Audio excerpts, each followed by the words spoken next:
ang mga kwento ng pag-ibig, kwento ng buhay at kwento ng pag-asa dito sa Barangay Love Stories. Love Stories.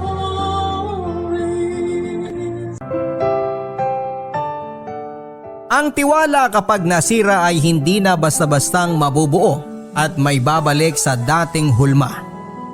Ang tiwala kapag nasira, malaki ang tsansang manatili itong sira. Ikaw, may nakasira na ba sa iyong tiwala? Hindi madaling ibalik ang tiwala na nasira. Mas lalong hindi madaling buuin ang mga bagay na nasira dahil sa sobrang pagtitiwala. Lalong-lalo na sa relasyon. Oras na masira ang iyong tiwala sa iyong karelasyon, oras na lang ang makapagsasabi kung kaya pa bang ibalik ang dati. Hindi na bago sa atin ang masira ang relasyon dahil sa panloloko. Mas lalong hindi na bago sa atin ang mawasak ang tiwala dahil maling tao ang iyong pinagkatiwalaan. Sa ating kwento ngayong araw ay ipapakilala ko sa inyo si Candy, ang ating letter sender na minsan ay niloko. Ang ating letter sender na gustong subukan kung kaya pa bang maibalik ang tiwala gamit lang ang natitirang pag-ibig para sa iyong karelasyon. Alamin natin kung kaya pa bang idikit pabalik ang tiwalang nabasag ng minahal mo. Dito lamang sa mga kwento ng pag-ibig, buhay at pag-asa sa nangungunang Barangay Love Stories. Dear Papa Dudut, ano ba ang mas madaling ibalik?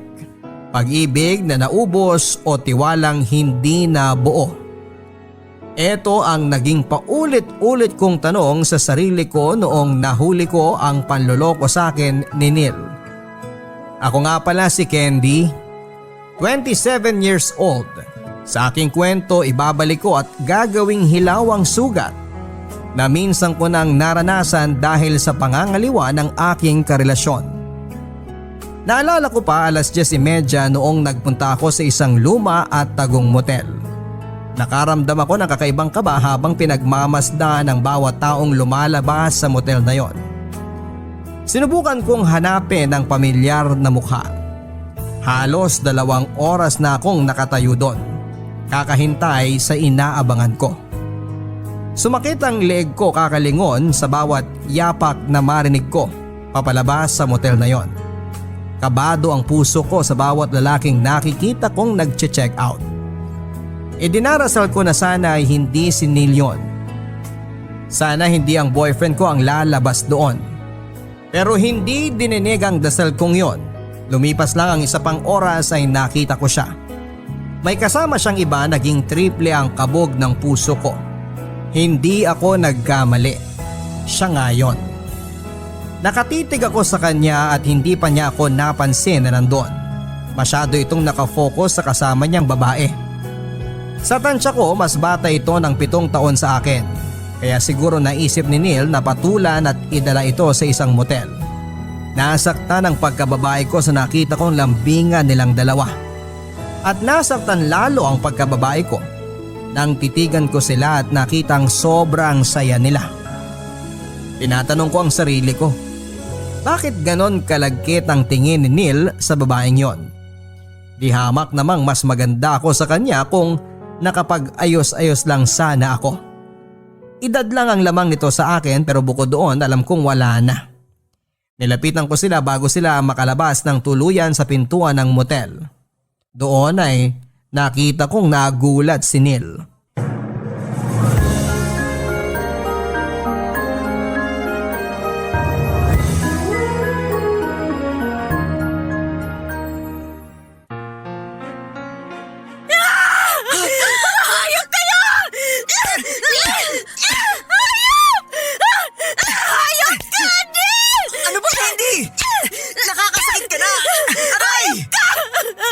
Sinasabi ko na nga ba eh! Totoo yung kutob ko na nilaloko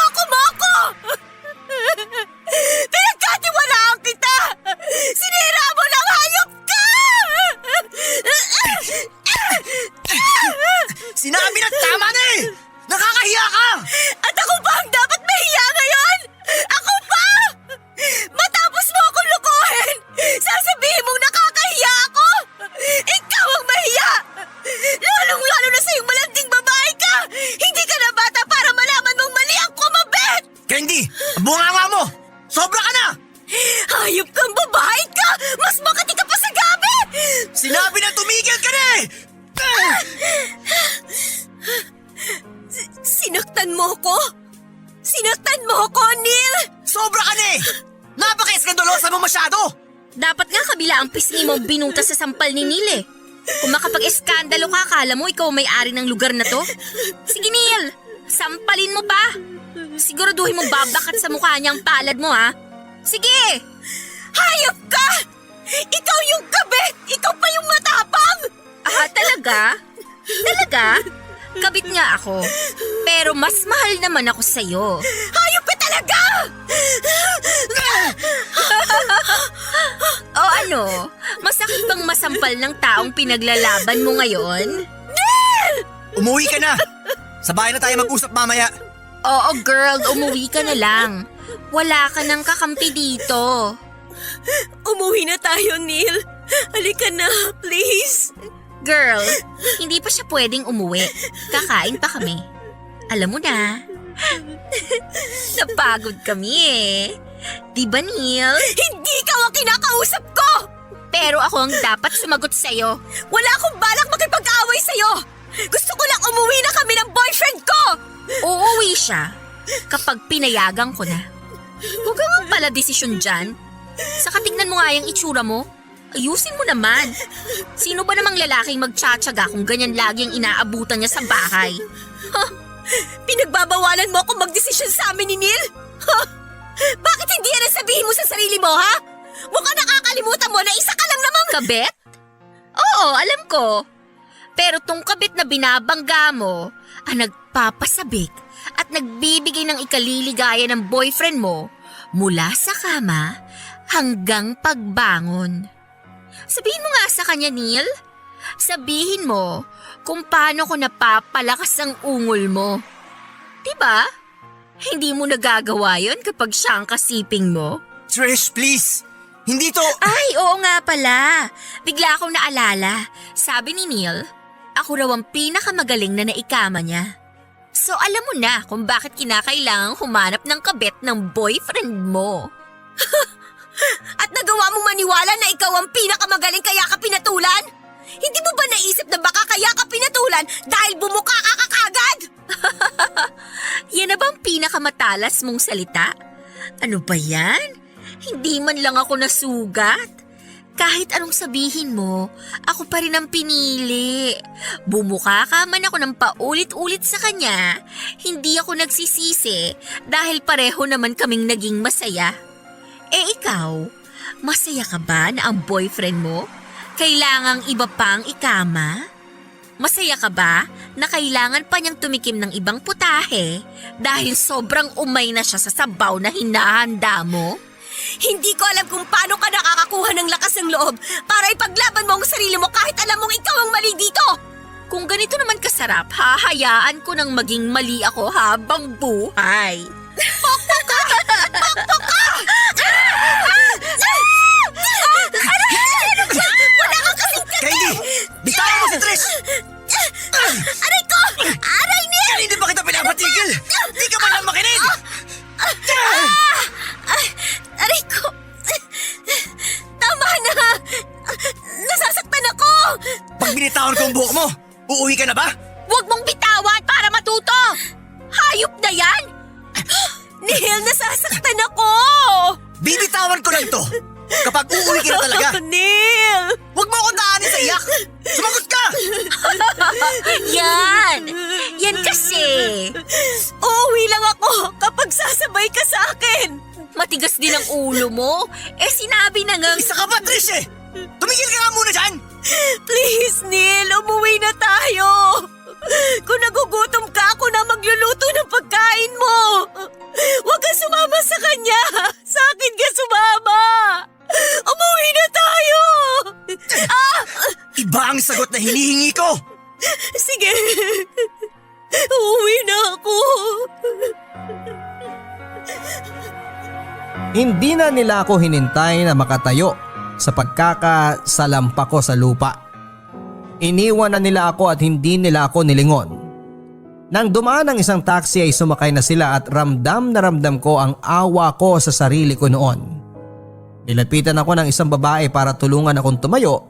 Nagtanong ito kung may maitutulong ba ito, pero umiling lamang ako. Pinagmasdan ko ang paligid, nakatingin halos ang lahat sa akin. Namula ang mga pisngi ko at hindi ko noon alam kung saan ako pupunta. Naglakad ako papasok ng motel kung saan ko nahuli si Trish at si Neil. Nanginginig ang mga kamay kong nagtanong sa receptionist kung may bakanting kwarto. Kahit pang 3 oras lang. Naawa itong pinagbasdan ako at sakay nabutan ako ng susi sa kwartong bakante. Tinungo ko ang kwartong yon, nang mabuksan ko na yon babagsak kong hiniga ang katawan ko sa kama. Hindi ko noon alam kung ano ang mararamdaman ko. Yung sakit ng pagkakasabunot ba sa akin kanina ni Neil o yung masakit na katotohanang sinampal sa akin ni Trish. Habang nakahiga noon ay panay ang tanong ko sa sarili ko kung ilang beses kayang nagsiping sina Neil at Trish doon. Si Trish lang kaya ang dinala niya roon. Nasaktan ako nang balikan ko ang mga sinabi ni Trish sa akin. Mas napaligaya nga kaya niya si Neil kaya siya ang pinili. Kaya siya yung kinalabit ng paulit-ulit. Nakailang beses ba sila sa motel na ito? Ilang beses ba niyang napaungol ang boyfriend ko? Habang ini-imagine ko noon ang ginagawa nilang dalawa sa kama, nanikip ang dibdib ko. Hindi ko napaghandaan ang ganong eksena sa buhay ko. Hindi ko inaasahan na mangyayari pala sa akin ang mga nangyayari sa ibang relasyon.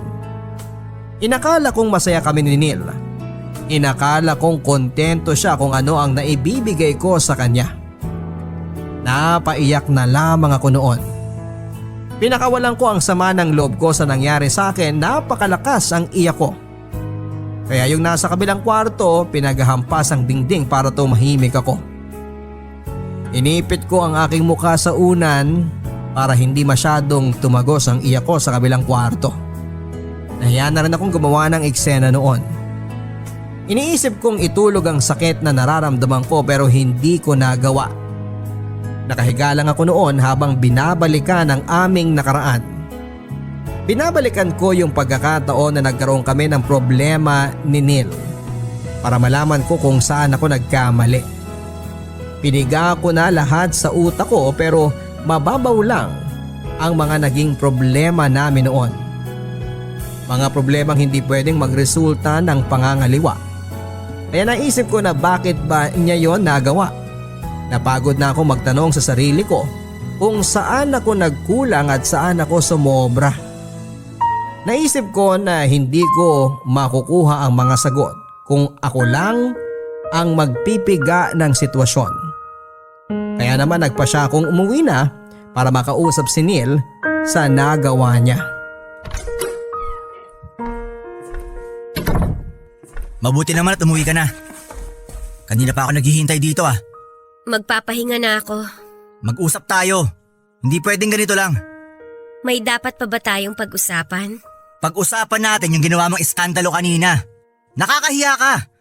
Paano kung may mga nakapag-video ng away niyo ni Trish? Pag kumalat yun, sino nakakahiya? Wala na akong pakialam. Magpapahinga na ako. Sinabi ko na nga mag-usap tayo, di ba? Parang di ka nakikinig eh.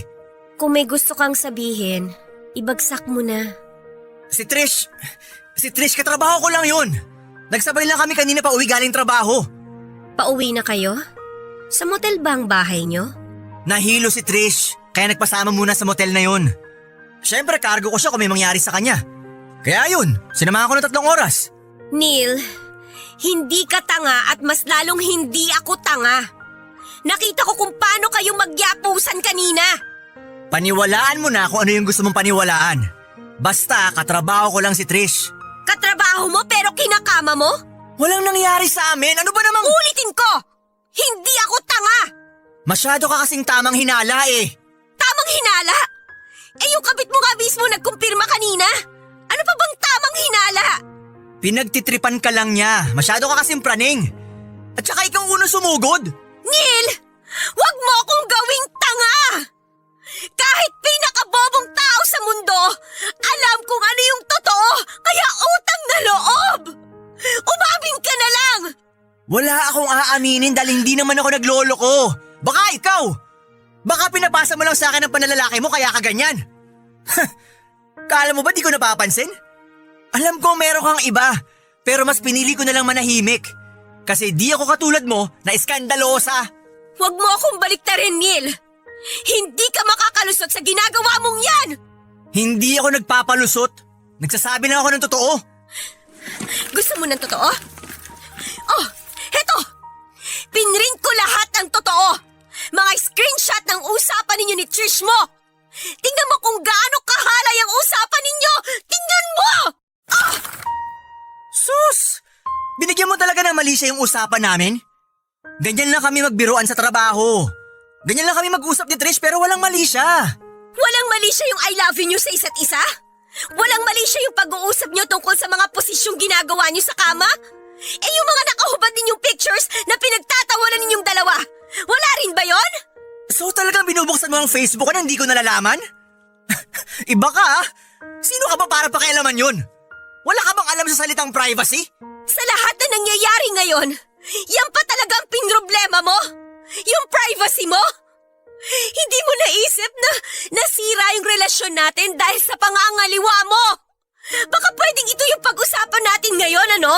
Pag-usapan natin kung gaano ka kabastos at kawalang hiya para buksan yung Facebook ko nang hindi ko nalalaman. Ang kapal din pala ng mukha mo, no? Kung hindi ko binuksan yung Facebook mo, hindi ko malalaman na may ginagawa ka ng kalokohan. Pero mali pa rin na nakialam ka ng Facebook ko. Mas mali pa kaysa yung lokohin ako? Ewan ko sa'yo. Nakakainis na yung pagiging tama mo palagi. Lagi ko na lang nararamdamang mali ako kapag nandyan ka. Para sa'yo wala akong ginawang tama eh. Kaya kung magloloko ako, siguro, yan ang magiging dahilan ko. Masyado kang feeling tama palagi eh. Nakakasawa. So aminado ka na ngayon na nagloko ka? Ang dami kong sinabi pero yan ang na-pick up mo. So nagloko ka nga! Di ba sinabi ko kung magloloko ako? Kala ko ba matalino ka? Hirap bang maintindihan yung sinabi ko? Saan ka pupunta? Ngayon mo gusto mag-usap, di ba? Halika! Pag-usapan natin kung bakit ka nangaliwa! Nababaliw ka na talaga. Matutulog na ako. Totoo bang sarap ka sa kanya, ha, Neil? Nakakailang rounds kayo? Natatalo niya ba yung performance ko? Napakababoy mo! Kulang ba ang effort ko para mapaligaya kita sa kama? Ano bang posisyon yung gusto mong gawin ko para hindi ka na mangaliwa? Pakitanong naman kay Trish kung ano yung ungol na ginagawa niya. Magpapaturo ako sa kanya para naman makontento ka! Sinabi nang tumigil ka na eh! Hindi ka na ba nagagandahan sa akin, Neil? Kinakailangan ko na bang gumamit ng makeup para hindi mo na ako ipagpalit sa iba? O baka naman may problema ka sa katawan ko? Naliliitan ka ba sa dibdib ko? Naiinis ka na ba sa nahahawakan mo mga bilbil ko? Umayos ka nga! Huwag mo ako dinadramahan ha! Di yan ang epekto sa akin! Meron ba akong kailangang aralin sa kama para hindi ka na sa iba maghahanap? Kung yun naman yung problema, pwede ko naman yung pag-aralan eh. Magsabi ka lang. Sana nagsabi ka para hindi na tayo umabot sa ganito. Sana hindi ka na umabot na naghanap ka ng iba. Alam mo, mag-usap na lang tayo bukas pag wala ka ng sapak sa ulo. Kung ano-ano naiisip mo eh. Bahala ka dyan. Hindi na natin kailangan mag-usap bukas. Anong ibig mong sabihin? Ngayon pa lang. Tapos na tayo. Ayoko na. Eh di tapos.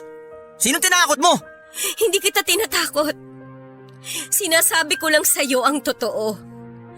Umalis ka na dito ngayon. Umalis ka na! Ganyan! Ganyan ang ugali mo. Malakas masyado ang loob mo. Tapos ano?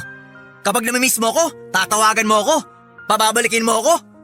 Ugali mo yan eh. Ito na yung huli. Huwag ka mag-alala. Ito na talaga yung huli dahil hindi ko na kaya. Fine! Aalis talaga ako kahit di mo sabihin. Salamat na lang sa lahat. Okay, lumabas ka na. Ako na mag-aayos ng mga gamit mo. Ipapadala ko na lang kung saan ka titirang bago. Ang lakas talaga ng loob mo ha. Iba! Malakas ang loob ko dahil hindi ko na kayang ginagawa mo. Kaya please umalis ka na. Maliligo lang ako at sana pag natapos na ako, wala ka na dito. Seryoso ka? Mukha ba ako nagloloko? Seryoso kang papaalisin ako sa kalagitnaan ng gabi? Ganyan ka na ba kaatat na paalisin ako? Siguro kaya gusto mong makaalis na ako para maiuwi mo na dito yung lalaki mo, no?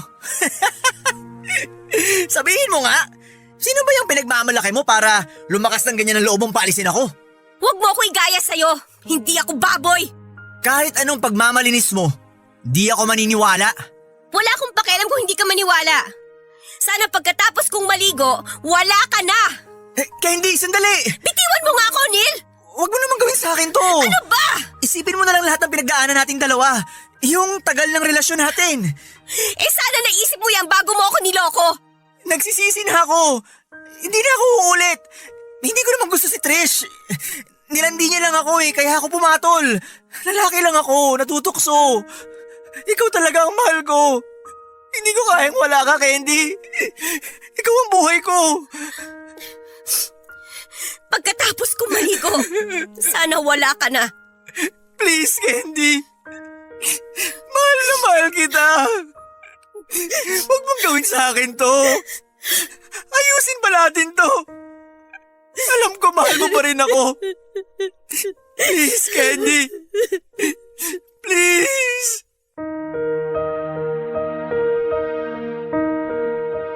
Hindi naging madali sa akin ang hiwalayan si Neil. 5 taon din ang pinagsamahan naming dalawa. Pero hindi rin madaling tanggapin noon sa akin na niloko niya ako. Pinalis ko siya sa bahay, ilang beses akong kinontak ni Neil mula nang pinalis ko ito sa apartment namin. Hindi ko sinagot ang mga mensahe niya kahit na ilang beses ito noon na nagmakaawa at nagsabing hindi na uulit sa ginawa niya. Inamin niya sa akin ang ginawa niyang panluloko at sinabing hihiwalayan na niya si Trish. Para maniwala ako noon ay ipinakita nito ang chat kay Trish na nakikipaghiwalay na ito. Sinabay din niya ang pag-block dito sa kanyang Facebook at ibang social media accounts niya. Sinabi niya na ito ang paraan para mapanatag ako. Pero sa totoo lang ay kulang yon. Sinabi ko sa kanya na hindi yon ang solusyon para magkabalikan kaming dalawa. Sinabi sa akin ng mga kakilala ko na i-block ko na siya pero hindi ko magawa. Hindi ko alam kung ito ba ang paraan ko noon ng pagtutorture sa sarili ko. Kahit na alam kong nasasaktan lang ako dati habang binabasa ang mga pagmamakaawa niyang bumalik sa akin. Hindi ko pa rin magawang tuluyan siyang burahin sa buhay ko. 5 taon din kami at marami kaming pinagnaan ng dalawa. Hindi basta-bastang mabubura ng isang pagkakamali ang mga naging ala-ala namin. Barangay Love Stories. Barangay Love Stories. Ang mga Kapuso shows mapapanood at mapapakinggan din abroad via GMA Pinoy TV, GMA Live TV at GMA News TV channels. Para mag-subscribe, visit www.gmapinoytv.com. Follow us also at GMA Pinoy TV on Facebook, Twitter, Instagram, YouTube, Viber, and TikTok for the latest updates on Kapuso programs, artists, events, promos, and more. Salamat, Kapuso! Barangay Love Stories. Barangay Love Stories.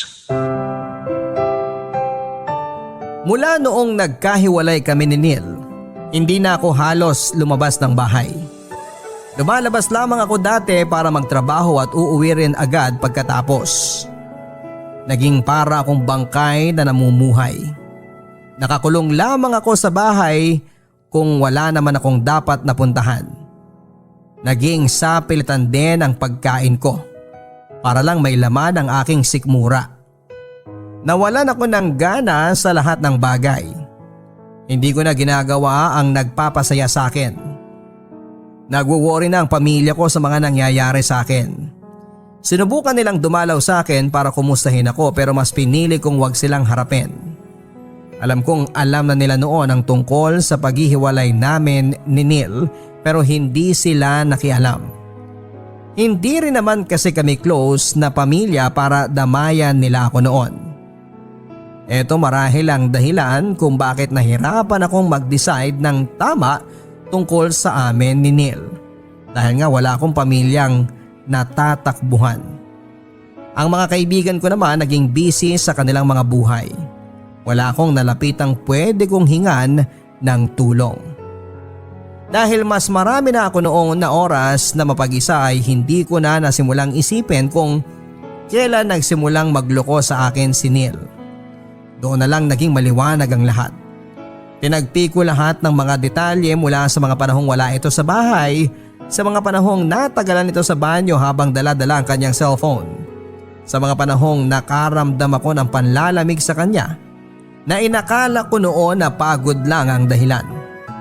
Inalala ko kung paano ito nagro-wrong sense sa akin, na binaliwala ko lang at hindi ko pinag-isipan ng masama.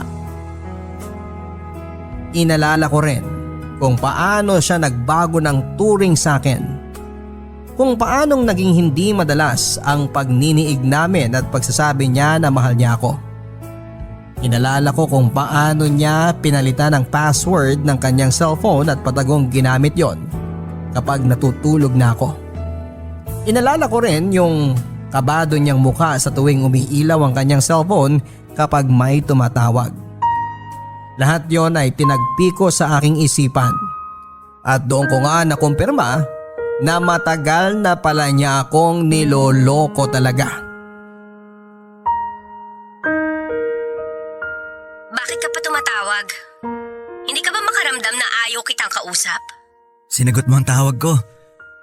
Ibig sabihin may parte dyan sa puso mo na gusto mo akong makausap. Pwede ba, Neil? Marami akong ginagawa. Wala akong oras sa pagdadrama mo. Kausapin mo naman ako, please.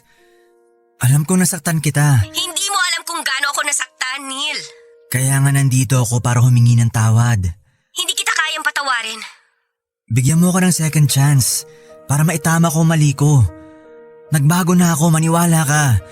Hiwalay na kami ni Trish. Sa tingin mo ganun lang kadali yun? Isang sorry mo lang? Isang hingi mo lang ng chance? Maibabalik na natin ang nawala at nasira? Pagtatrabahuhan ko lahat. Maibalik lang ang dating tayo. Maibalik lang ang tiwala mo sa akin. Hinding-hindi na maibabalik ang tiwala ko sa'yo. Pero alam ko sa puso mo na mahal mo pa ako. Ang kapal din naman ang mukha mo para ipamukha sa akin na may pagmamahal pa ako sa'yo. Na may pagmamahal pa ako sa katulad mong manloloko. Oo, nagkamali ako. Sobrang laki ng pagkakamali ko pero maniwala ka. Nagbago na ako.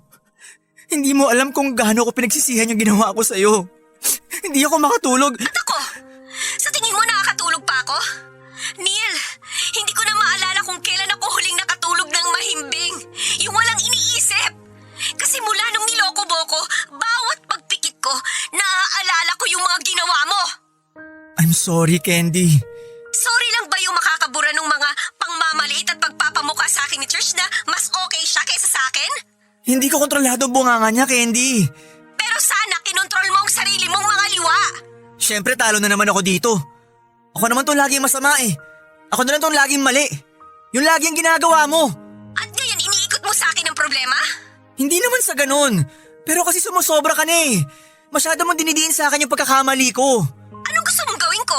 Hayaan na lang yun? Neil, sinaktan mo ako. Niloko mo ako. Sinira mo ako.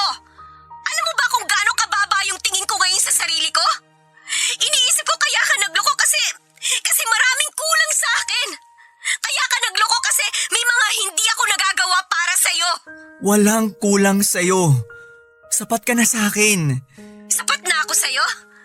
Pero bakit ka nagloko? Candy, wala na akong ibang masabi para makinig ka sa akin. Kasi kahit anong gawin ko, puro mali ko lang nakikita mo. Wow! Wow naman talaga, Neil. Hanggang sa huli, parang mali ko na ipamukha sa yung ginawa mong kamalian sa akin. Hindi ganun ang ibig kong sabihin. Pero bakit ganun ang nararamdaman ko ngayon? Alam mo ba, hindi matanggal sa utak ko yung gabi na nahuli ko kay ni Trish sa motel. Kung paano kayo magyapusan, kung paano mo siya titigan. Ang saya-saya niyo nun. Selos na selos ako kasi dati, sa akin yun eh. Sa akin mo ginagawa yun. Dati akin ka. Dati wala akong naging kahati sa'yo. Pero... Candy naman. Huwag na sana nating ibalik yan, please. Hirap na ako na inuulit mo yan eh. Kung nahihirapan ka, paano na lang ako? Ay, Candy. Wala akong ibang masabi sa'yo ngayon kundi Bigyan mo pa ako ng tsansa para mapatunayan ko sa yung totoo lahat ng sinasabi ko. Hindi ganun kadali ang hinihingi mo. Alam ko naman yun. Pero sana pakinggan mo ako. Alam ko di magiging madali ang lahat kapag nagsimula tayo ulit pero hindi ako susuko kahit gaano pa yung kahirap. Hindi kita susuko ang suyuin. Hindi ko isusuko ang pagmamahalan natin. Ikaw na lang ang meron ako, Candy. Napakatanga ko para di yun nakita nung simula. Ginawa ko lahat para sa'yo. Mas inuna pa kita kaysa sa pamilya ko. Mas inuna pa kita kaysa sa sarili ko. Lahat ng makakapagpasaya sa'yo, ginawa ko. Kasi gusto ko, masaya ka sa akin. Kontento ka sa akin. Pero bakit parang kulang pa rin? Pero bakit kailangan mo pa rin akong lokohin? Ano ba yung kulang, Neil? Ano pa ba? Kahit pigain mo ko. Kahit ulit-ulitin mo yung tanong na yan. Paulit-ulit lang din ang sagot ko. Hindi ka kulang. Pero bakit ka nga nagloko? Gusto ko malaman yung totoo. Hindi ko alam. Dahil ba mas bata siya? Mas sexy? Mas maganda ba ang trabaho niya? Mas matalino ba siya? Hindi. Then why? Hindi ko alam. Siguro kasi lalaki ako. Nag-init ang katawan ko nung inalok ako.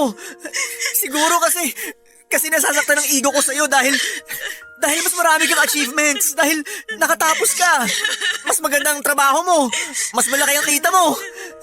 Candy, hindi ko talaga... Alam mo, Neil, ayaw mo lang sabihin sa akin kasi siguro kapag umamin ka, baka mabawasan yung chance mo makabalik sa akin eh. Pero Neil, yun ang kailangan ko para mapatunayan ko kung kaya pa kitang pagkatiwalaan. Nasarapan ako. Oo. Nasarapan ako sa kanya. Alam kong mababaw at katawan ko lang ang pinairal ko pero yun ang totoo. Nagalingan ako sa kanya sa kama. At isang tawag ko lang sa kanya, pumapayag agad siya. Ikaw kasi lagi kang busy. At pagka uwi mo ng trabaho, mas gusto mo pang matulog kesa magsiping tayo. Anong klaseng rason yan? Sex lang ba talaga? Ganyan ka ba kababaw para mangaliwa ka? Sinabi mong sabihin ko sa'yo yung totoo, di ba? Yun lang ang totoo, Candy. Kaya mo na ba akong bigyan ng chance? Candy? Hello, Candy? Candy!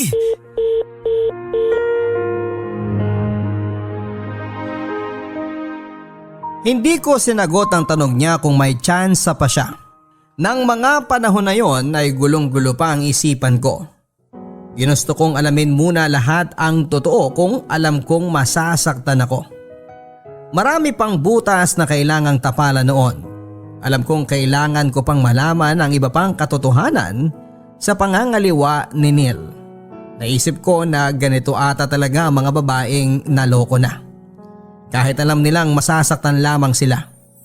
Pipilitin pa rin alamin ang lahat para mapanatag lamang ang loob nila. Inalam nila kung ano ang punot dulo ng panluloko sa kalagayan ko noon. Gusto kong malaman lahat-lahat. Nakipag-usap ako kay Trish, Papa Dudut, at naisip ko na kailangan kong malaman ang side niya. Dahil alam kong may mga bagay na hindi pa rin sinabi si Neil. At hindi ako kontento doon. Tanging si Trish lang ang naisip kong makakasagot sa mga tanong na gumugulo pa sa isipan ko. Tinawagan ko siya para makipagkita sa akin. Nagulat ito na nalaman ko ang kanyang number. Matagal ko nang alam ang number niya at hindi pa nahuhuli si Neil na naglolo ko noon. Nakuha ko yon sa cellphone ni Neil. Mike pa nga ang pangalang nakalagay doon. Nagtry akong isearch sa Facebook friends niya kung merong Mike pero wala naman. Napaisip ako dati na bakit laging tumatawag at nagtitext itong si Mike at sino ba ito. Noong minsan hindi siya nakatingin, kinuha ko ang number noong Mike na yon. Nahalata kong may mali talaga sa Mike na yon. Lumakas ang kabog ng dibdib ko nang babae ang sumagot. In denial pa ako noon at iniisip ko na baka asawa ng Mike. Pero iba talaga ang kutob ko dati nung narinig ko ang boses na yon. Tinandaan ko ang boses na narinig ko. Nagkaroon ako ng kutob na muli ko yung mapapakinggan at nagkatotoo nga. Sumunod kong narinig ang boses na yon isang gabi sa lumang motel. Doon na nagsimulang masira ang buhay ko nang marinig kong muli ang boses na yon. Paano kayo nagsimula? Nung minsang nagkayayaan sa inuman, naging extra clingy siya sa akin at sinabi nung isang kawork namin na mag-ingat daw ako dahil may girlfriend niyang si Neil at ikaw nga yon. Nalaman mo na nun pero tinuloy mo pa rin? Iniwasan ko siya nung una. Sinabi ko sa kanya na di siya dapat ganun kakomportable sa akin dahil may girlfriend siya. Sinabi niya friends lang naman daw kami. Eh di okay, sabi ko. Ako lang pala yung nagbigay ng mali siya nun, pero hindi eh. Iba yung pinaramdam niya sa akin. Yung pasimpleng paghawak niya sa kamay at bewang ko, kung paano niya ako kausapin sa office at kung paano niya ako i-chat. Alam kong iba eh. Eh anong ginawa mo? Sinabi ko na sa kanya na alam ko ang ginagawa niya, na nilalandi niya ako ng pasimple. Umamin siya sa akin na type niya ako. Sinabi ko na di pwede dahil may girlfriend siya. Anong sagot niya? Sinabi niya sa akin na hindi ka na raw niya mahal, na kesyo nagsasama na lang kayo dahil matagal na kayo. Sabi pa niya, naaawa lang daw siya sa'yo kaya hindi ka niya hinihiwalayan. Baka raw kasi magpakamatay ka eh. Kasi minsan nakaka-feel daw siya na parang nababaliw ka na. Alam mo naman na sigurong hindi totoo ang sinasabi niya. Pero bakit hindi ka pa umalis? Eh kasi tanga nga ako. Mahal ko na kasi eh. Kahit alam ko naman na wala siyang balak talagang iwan ka, umaasa pa rin ako. Kaya nga halos isubsob ko tong katawan ko sa kanya. Kahit pagod na pagod ako, tuloy pa rin ang performance ko sa kanya sa kama. Kasi iniisip mo na kapag ginalingan mo sa kama, ikaw ang pipiliin niya? Oo, iniisip ko na baka iwan ka na niya. Kapag nakita niyang mas magaling ako sa'yo. Pero hindi eh. Nalaman kong hindi. Nung nahuli mo kaming dalawa sa motel na yon. After nun, iniwasan na niya ako. Tapos isang araw, tinapos na niya yung relasyon namin. Kasi sabi niya, mali raw yung ginagawa namin. Sa kanya lang talaga nalaman na mali nung nagkahulihan na. Ilang beses kayo nag-sex? For almost a year? Mga 358 times? Sinabi ba niyang magaling ka? Sa tuwing nagsisex kayo, sinasabi niyang mahal ka niya? Paulit-ulit niyang sinabing magaling ako. Eh kasi nga, magaling talaga ako. Pero kung yun ang basihan para sabihin niyang mahal niya ako, hindi. Well, nag-I love you siya sa akin, dati. Pero hindi ko sineryoso yun. Lasing siya nun at may away kayong dalawa. Ano pa yung mga kailangan kong malaman na ginawa ninyo? Nakikita mong tattoo na to? Pamilyar ba sa'yo? Yan yung tattoo niya sa bandang likuran. Sabay kaming nagpatattoo niyan. Siyang nagbayad. Gift niya nung birthday ko ng August. August? Umutang siya sa akin August last year para raw sa pagpaparenovate niya ng kwarto ng nanay niya. Tapos, relax. Hindi ko naman alam na galing sa'yo yung pera. After niyan, nagmotor kami at nag-ikot-ikot sa Tagaytay. Yun yung time na hindi siya umuwi dahil napagod. Kaya nagstay kami sa hotel. Parang natatandaan ko to ah. August 12, nung hindi siya umuwi kasi ang sabi niya sasamahan daw niya yung kapatid niya magpatato. At gabi yun gagawin dahil yung tattoo artist sa gabi lang available at malayo pa yung shop. O yun! At least nalusutan niya yung tattoo niya. Ang galing niya magsinungaling, no? Mantak.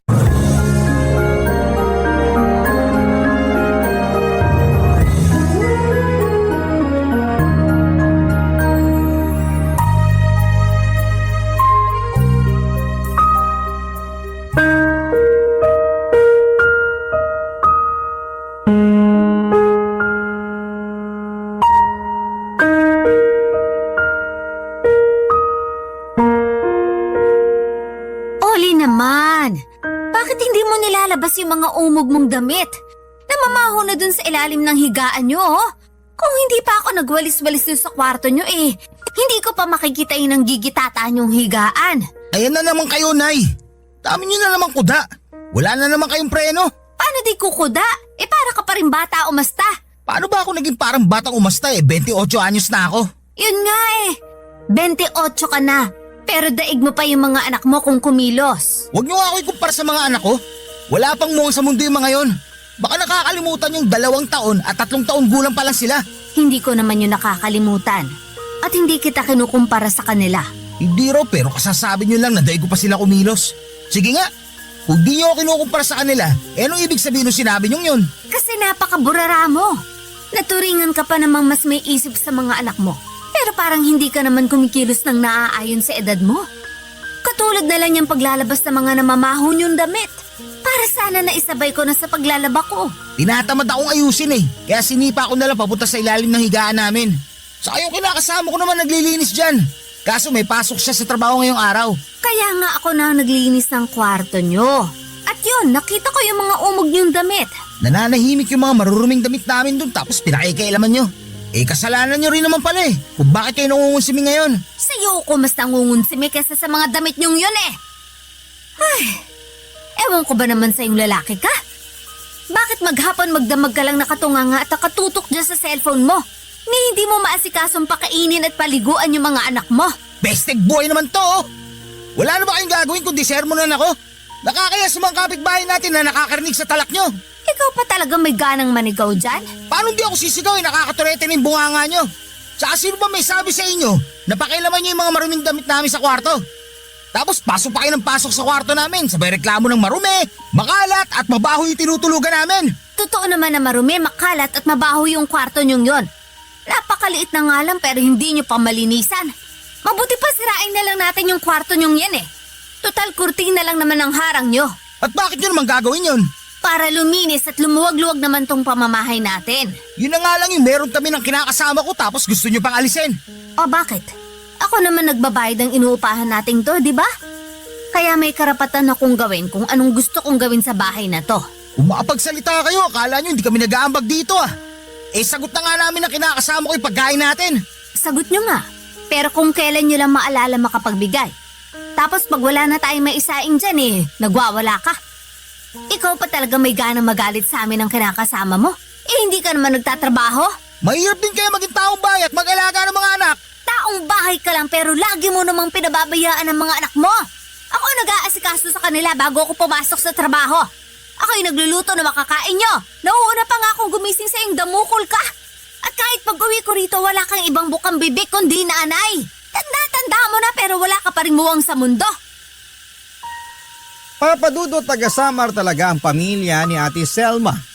Bale, lumuwas lamang siya noon dito para magtrabaho at makitira sa kamag-anak nilang taga-Cainta, Rizal. Kaya lang taon 2018 daw ay sumunod sa kanya ang anak niyang si Oli. Hiyang-hiya sila noon sa kamag-anak nila kasi ang sabi ay magbabakasyon lamang si Oli pero hindi na bumalik pa sa probinsya nila. Yun pala ay may pinagtataguan nitong nakaaway niya doon kaya ayaw na nitong umuwi pa sa Samar. Kaya para may magawa naman ang anak niya ay pinaghanap niya ito ng trabaho kaso'y bigla naman daw itong nakabuntis at nagkaanak. Kinuwento ni Ate Selma na bunsong anak niya si Oli. Meron pa raw itong kuya na naiwan sa Samar na may sarili na ring pamilya. 28 years old na noon si Oli pero astang teenager pa rin siya. Yun ang dahilan kung bakit napilitan silang umalis sa kamag-anak nilang taga-Cainta, Rizal. Nahihiya na si Ate Selma tuwing nagdadala doon ng gulo si Oli, lalo na kapag lasing. Wala kasi itong kontrol sa sarili, maingay at basagulero.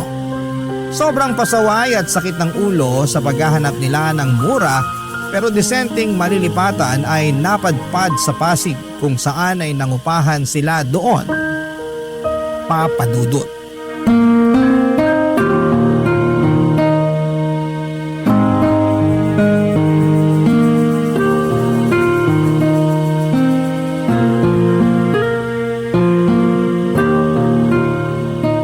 Jira anak, Yan lang bang kakainin mo? Ay, opo. Mabubusog ka ba dyan? Puro dahon-dahon lang yan ah. Meron naman pong halong chicken kaya po mabubusog po ako rito. Ang alam ko pagkain lang yan ng mga nagpapapayat. Sa tingin ko ayos naman ang katawan mo. Hindi mataba, hindi rin mapayat. Opo, pero gusto ko lang din po magbawas ng kinakain. Alam niyo, sa gabi nga po nagtutubig na lang ako eh. Santisima ka naman bata ka. Bakit tubig lang? Hindi ka ba nagugutom? Ay, hindi po. Pero nung una po medyo nagugutom po talaga ako. Hindi naman ako tutol kung gusto mo magbawas ng kinakain. Pero wag mo pa rin pabayaan ang sarili mo. Damihan mo pa rin yung pagkain mo lalo sa tanghali. Para hindi ka ginugutom sa gabi. Kasi sabi mo hindi ka na kumakain nun, tubig na lang. Sa kaunti niyang pagkain mo kung ako ikaw. Baka hapon pa lang kumakalam na tong tiyan ko. Hindi ko kakayanin yan. Nasasanay na naman po ako eh. Tsaka mas maganda pong pakiramdam ko kapag hindi ako kumakain ng marami sa gabi. Tsaka wala rin naman po akong ginagawa pag uwi ko sa amin. Nakikipaglaro na lang po ako sa mga pusa namin tapos ayun, natutulog na. Pero sige po, tatandaan ko po yung sinabi nyo. Yaan nyo bukas, dadagdagan ko tong lunch ko. Ayoko lang magkasakit ka at mangayayat ng todo. Naku, hindi po mangyayari yun. Sige, naniniwala ako. Maiba po pala tayo. Kumusta na po pala yung anak niyong si Oli? May nahanap na po ba siyang trabaho? Tako, wala pa nga eh. 2 buwan na siya nakatambay lang sa inuupahan namin at nagpapalaki ng ano niya. Awang-awa na nga ako sa mga apo ko. Ang dudungis pagdating ko galing trabaho. Nauuna pa po ba kayong umuwi sa kinakasama niya? Oo, madalas kasi overtime sila dun sa pabrikang pinagtatrabahuhan niya. Grabe rin kasi ang trabaho nila dun. Minsan nga madaling araw na umuwi kapag may mga kailangan tapusing i-deliver kinabukasan eh. Kaya nga awang-awa rin ako sa kinakasama ng anak ko. Tapos hindi pa siya makapagpahinga pag uwi sa bahay. Gawa na, alagain pa yung mga anak nila at aasikasuhin pa niya si Oli. Hindi na po talaga nag-mature yung anak niyong yun, ano? Ay oo, siya na nga yung walang trabaho, siya pa yung malakas kumain at gumamit ng kuryente sa bahay. Kami ng kinakasama niya nagkakandakuba na sa paghahanap buhay tapos siya, ay ewan. Ano nga po ba ulit yung dahilan kung bakit siya natanggal dun sa dati niyang trabaho? Katamaran at nahuling natutulog ng amo sa oras ng trabaho. Tapos laging absent. Dahilan may sakit daw, pero nagsasakit-sakitan lang naman para hindi makapasok. Hindi niyo po ba siya kinausap noon o kaya tinanong baka naman po meron siyang hindi nakasundo sa pinagtatrabahuhan niya? Kinausap ko syempre, pero wala eh. Tamad lang talaga. At nagsabi na ayaw na raw niyang pumasok kasi nakakapagod daw yung trabaho nila. Naiintindihan ko naman na nakakapagod dahil pahinante siya. Pero wala naman trabaho ang madali. Kahit gayang ginagawa niyo sa opisina nakakapagod din, di ba? Ay opo, kaibahan lang mas pagod yung mga utak namin imbis na yung katawan. Yun nga, pero parehong nakakapagod pa rin yun. Mukhang gusto lang po yata ng anak niyo na sumweldo nang hindi nagtatrabaho.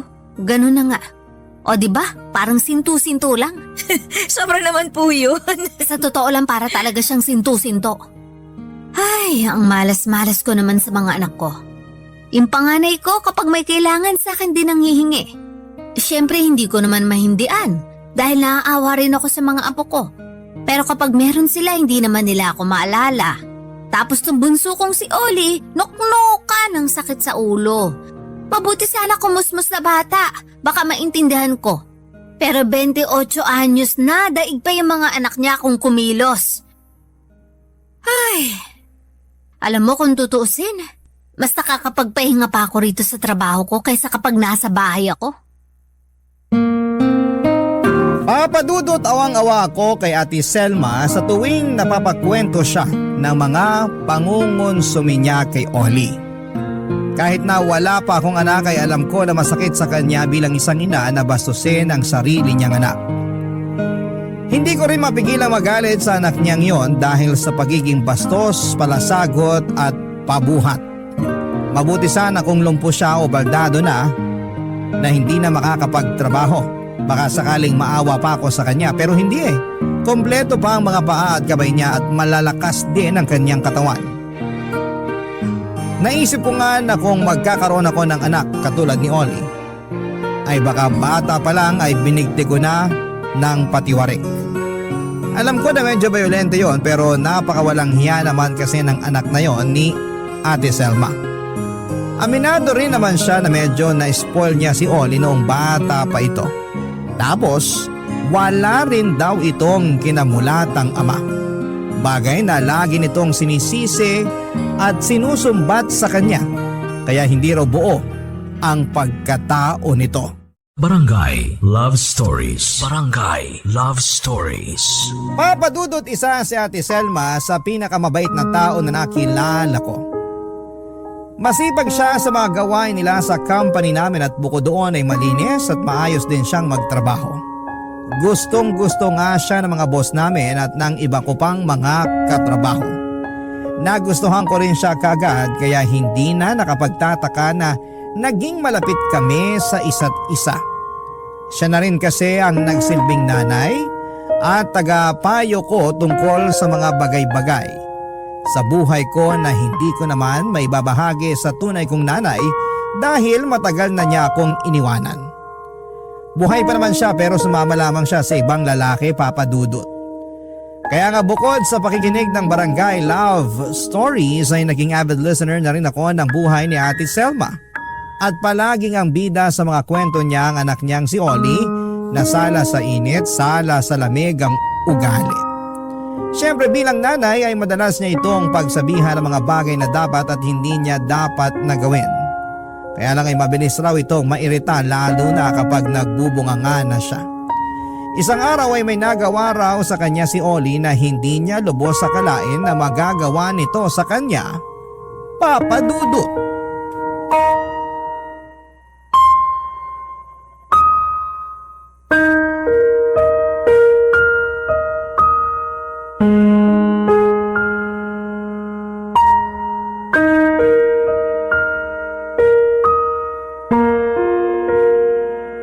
Oh, kain na. Nagluto na ako bago ako pumasok sa trabaho. Anong ulam? Tuyo tsaka noodles. Tapos may itlog dyan para sa mga bata. Tuyo na naman sa noodles? Ayos ah. Sakit sa batong aabutin natin dyan sa ulam natin na yan, Nay. Ang bihira oh. Hindi mo kailangang sumigaw. Tsaka bakit ka nagre-reklamo? Eh di ko may pera dyan, bumili ka ng fried chicken. Kung meron man, sana kanina pa ako bumili. Kaso wala nga ako ni 5 butas dito. Kaya huwag kang magreklamo. Eh sa'yo lang ang kinain ng budget natin dito. Bakit? Di ka pa ba sumisweldo? Sweldo niyo na, di ba? Sumweldo na ako. Pero baka nakakalimutan mong nagbayad ako sa katrabaho ko nung cellphone na kinuha mo. Malaki rin ang kaltas namin kaya dun lang napunta lahat ang kinita ko. Pambihira naman buhay to oh. Ano ba kasing ginaganyan-ganyan mo? Dapat nga magpasalamat ka pa sa akin dahil pinagluto ko na kayo na makakain ng mga anak mo. Tsaka hindi ka ba nakikinig? Nagbayad ako ng cellphone na kinuha mo. Ikaw ang kumuha at gumamit pero bakit ako yung kailangan magbayad? Parang hindi naman yata makatarungan yon. Alam niyo naman may pinaglalaanan yung sweldo namin na kinakasama ko, di ba? Saka malamang nanay ko kayo, anak niyo ako. Kaya kayo talaga dapat magbayad ng cellphone na kinuha ko. Reklamo kayo eh, ngayon nyo nga lang ako nakunan ng cellphone. Tagal ko nagtiis doon sa pamanan yung bulok na cellphone na dikipad. Saka, yun na nga lang kaligayahan ko, inaano nyo pa. Pero matanda ka na. Kaya mo na nga magtrabaho kaso hindi mo ginagawa. Ay sana kung pare-pareho tayong kumikita rito, eh di nakakabili ka ng sarili mong gamit at masarap na ulam dyan. Tsaka wag mo akong masumbat-sumbatan.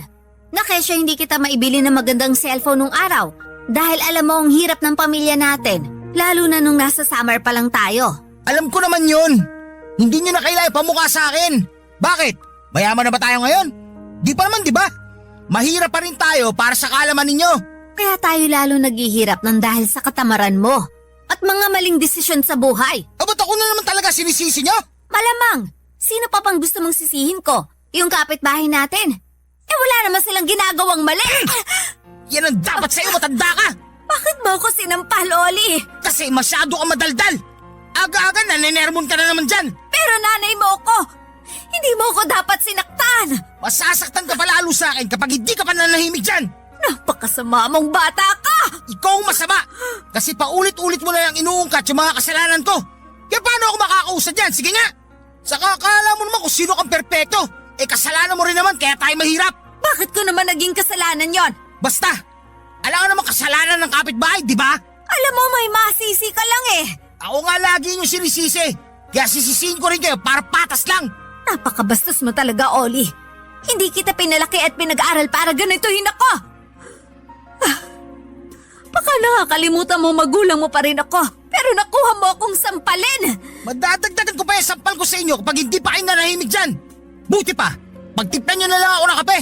Para naman sumarap-sarap tong almusal ko. Saka para may pakinabang ka. Magtimpla ka mag-isa mo. Ah, ganun ha? Gusto mo talaga masapak mukha mo no? Sige, halika rito para makita mo yung hinahanap mo. Papadudot kaya pala kinabukasan ay nakita ko na lamang na may black eye at ilang maitim na pasa si Ate Selma sa braso niya. Pinilit pa nga niya itong itago sa akin pero nahalata ko pa rin. Katwiran na lamang niya. Sa mga nagtatanong ay naaksidente raw siya. Nakasalanan niya raw kasi hindi siya naging maingat. Pero hindi ako kumbinsido at naniwala sa mga sinabi niya. Pero hindi ko muna kinompronta ng araw na yon si Ate Selma dahil baka hindi pa siya handa na magsabi sa akin. Mabilis na nagdaan ng 2 linggo saktong gumaling na ang black eye niya at iba pa niyang mga pasa sa katawan. Ay gano'n na lamang ang gulat ko nang may iniinda naman siyang pasos sa kamay. Naipagamot na raw niya yon bagaman masakit at sariwa pa rin pero hindi naman siya pwedeng basta-basta na umabsent sa trabaho ng dahil lamang doon. Malaki rin kasi ang mawawala sa kanila ng mga no work no pay, Papa Dudut.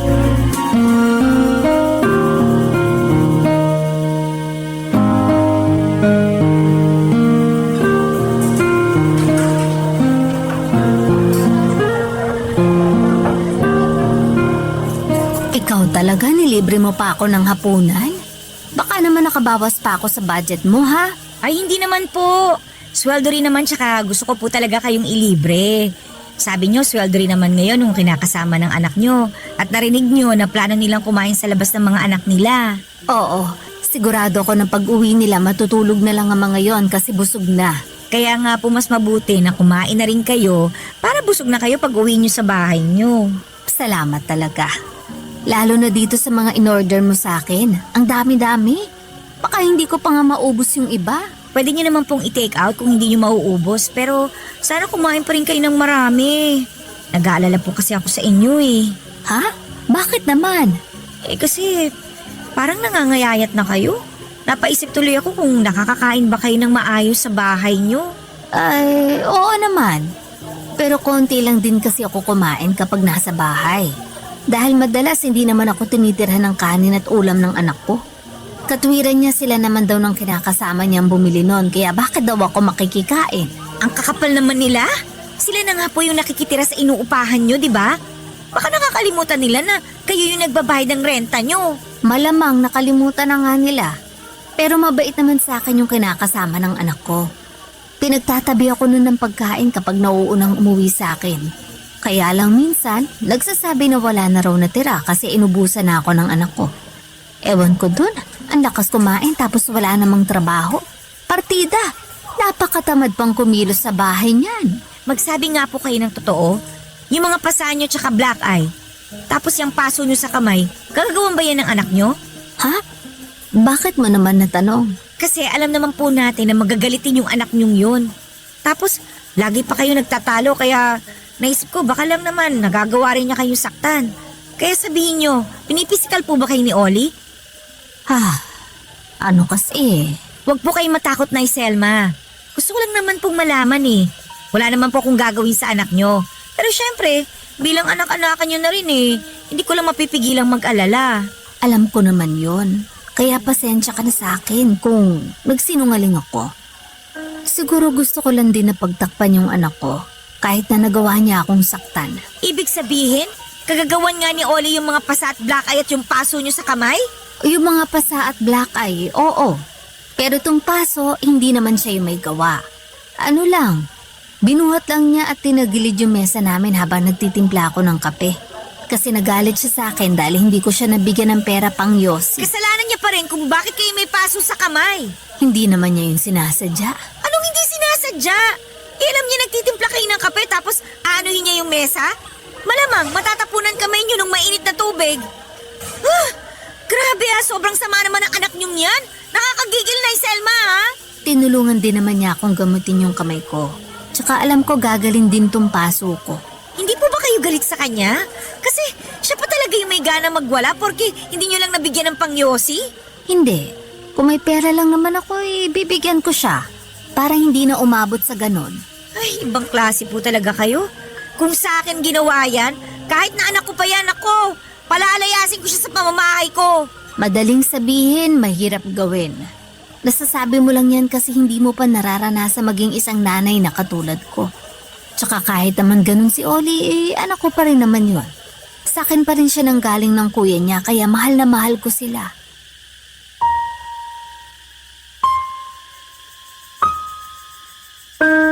Papadudot ang sakit-sakit para sa akin na makitang sinasaktan at inaabuso si Ate Selma ng sarili niyang anak. Hindi kasi ganon ang tamang trato sa mga magulang. At ewan ko ba naman kung saan nakuha ni Oli ang kakapalan ng pagmumukha niya at lakas ng loob para pagbuhatan ng kamay ang nanay niyang nagtataguyod sa kanila ng pamilya niya. At walang hinangad kundi ang mapabuti sila. Sa kabilang banda ay napaisip din ako sa mga punto ng sinabi ni Ate Selma tungkol sa pagmamahal niya sa kanyang mga anak. Alam ko naman na walang magulang ang kayang tiisin ng mga anak nila, pero paano naman kung meron ng pananakit at pang-aabuso? Napatanong tuloy ako sa aking sarili kung hanggang saan naabot ang pagiging magulang. Kung kulang na lang ay patayin ka na. Hindi lang sa sama ng loob kundi sa pamimisikal na ginagawa ng sarili mong anak, Papa Dudut.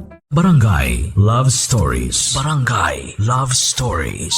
Papa Dudut, laging sinasabi sa akin ni Aling Selma na mas maiintindihan ko raw ang pakiramdam niya bilang isang ina kapag nagkaroon na ako ng anak.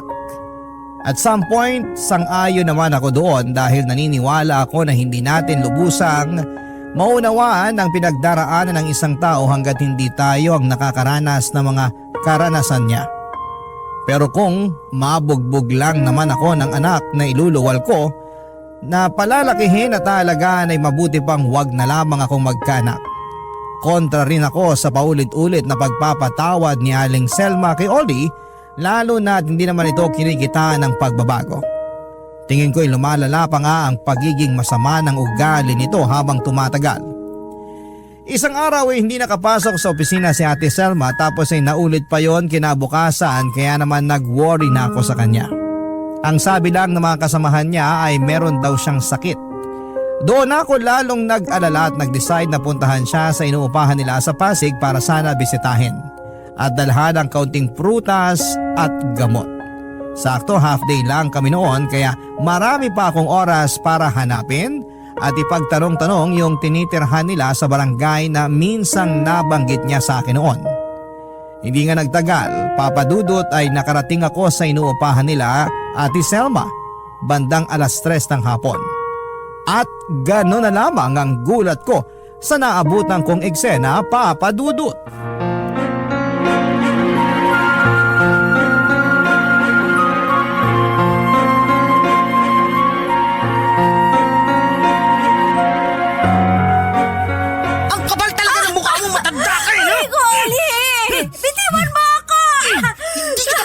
Hanggat hindi mo sinusoli sa aking cellphone na binigay mo! Wala na yon! Binenta ko na yon! Sino may sabi sa'yo na ibenta mo? Ginagamit ko yun! Bobo ka ba? Hindi naman sa'yo yon! Sa akin yun dahil ako nagbabayad nun! Tsaka kailangan ko ng pera! Kasi magbabayad na tayo nitong inuupahan natin! Wala akong pakialam! Sana nanguta ka sa iba o di kaya binenta mo yung kidney mo para magkapera ka! Dapat talaga siya tinatanggalan ng buhok sa alit eh! Sinira mo araw ko, lintik ka! Bitiwan mo ako, anak. Parang aawa mo na. Hindi ka nga naawa sa akin eh! Alam mo naman na yun lang ang libangan ko! Ibibili na lang kita ng bagong cellphone pag nakaluwag-luwag ako. Sana naman maintindihan mo lalo ngayong may sakit na ako. Kaya hindi rin ako nakakapasok sa trabaho. Wala akong pakialam! Basta ibalik ko sa akin yung cellphone ko! Jira! Hoy, Oli! Bitiwan mo yung nanay mo! Sino itong hayop na to? Hoy, pakialamera! Ba't mo lang pangalan ko ha? Obvious naman na ikaw yung anak na laging kinukwento sa akin ng nanay mo sa trabaho namin dahil sa sama ng ugali yan. mo! Para ka talagang tanga na eh! Nakuha mo talaga ako ikwento dito sa intermitidang to! Sarap talaga paputukin ng uso mo eh! Hoy, Oli! Huwag mo na sasaktan si Nay Selma, ha? Ang lakas ng loob mong awatin ako! Nanay ko naman to! Kaya gagawin ko kung anong gusto kong gawin sa kanya! Huwag kang makailam dito! Ah, ganon! Hayop ka! Bakit mo ako sinuntok? Ano? Matapang ka, di ba? Tumayo ka dyan at magsuntukan tayo! Ipakita mo kung sino ka! Total kinakaya-kaya mo lang naman din yung nanay mo eh! Nay! Sino ba yung babae na yan? Bakit ang lakas manuntok? Santissima, tumigil na nga kayo! Namumuro na po kasi tong anak nyo, Nay Selma eh! Nanay niya kayo pero kung saktan niya kayo, ganun na lang! O ano? Tumayo ka dyan! Gusto mo pala ng away, ha? Halika! Patitikimin uli kita ng kamao ko! Tapos tatadyakan ko pa yung mukha mo para magtanda ka at matuto ka rumispeto sa nanay mo! Iyoko na! Sakit mo manuntok! Madudurog pa ako sa'yo! Aba, di mabuti alam mo? Jira anak, kumalma ka lang. Huwag mo nang patulan si Oli. Hindi na yan nalaban. Halata nga po eh. Pag-sorry ka kay Jira ngayon din, Oli.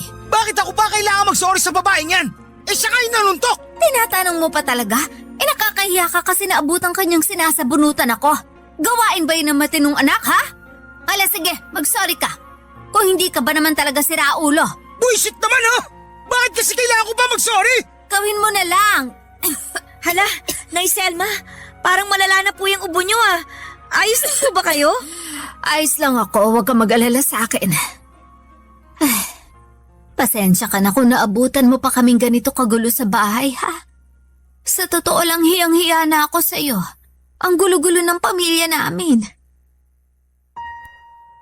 Papadudot, alam ko na delikado ang ginawa ko noong pumagit na ako at umawat sa matinding away ng mag-ina. Pero hindi ko na naisip ang kaligtasan ko dahil nanaig sa akin ang silakbo ng damdamin at matinding galit nang makita kong aktwal na sinasaktan ni Oli ang nanay niya. Galit na galit ako noon na parang gusto ko siyang balatan ng buhay. Nakita ko naman ang reaksyon ng mukha ni Oli na nagulat sa mga nangyari. Naguluhan at natakot siya dahil sa akin. Kung hindi ninyo na itatanong ay black belter ako sa taekwondo noong high school at nag-aral ako ng self-defense noong kolehiyo.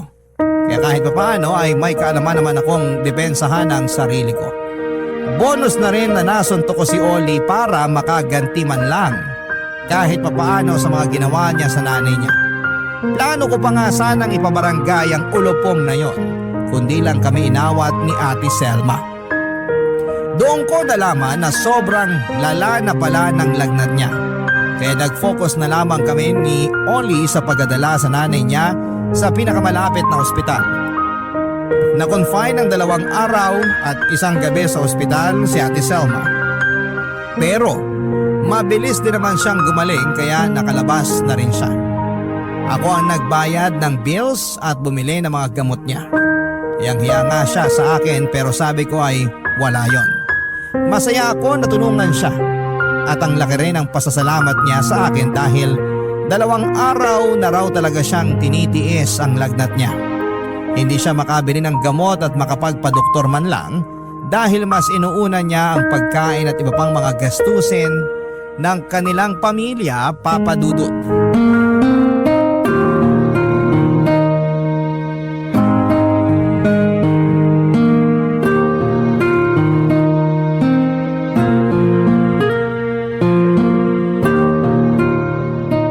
Salamat talaga, anak. Kasi tinulungan mo ako dun sa pagpapagamot ko sa ospital. Nakakahiya lang talaga kasi napagastos ka pa sa akin. Wala po yun, Nay Selma. Tsaka kaya nga po ako pumunta nun sa inyo kasi alalang-alala na po ako sa inyo dahil 2 araw na kayong hindi nakakapasok sa trabaho. Kaso ayun nga, iba naman po yung naabutan ko. Ang lala.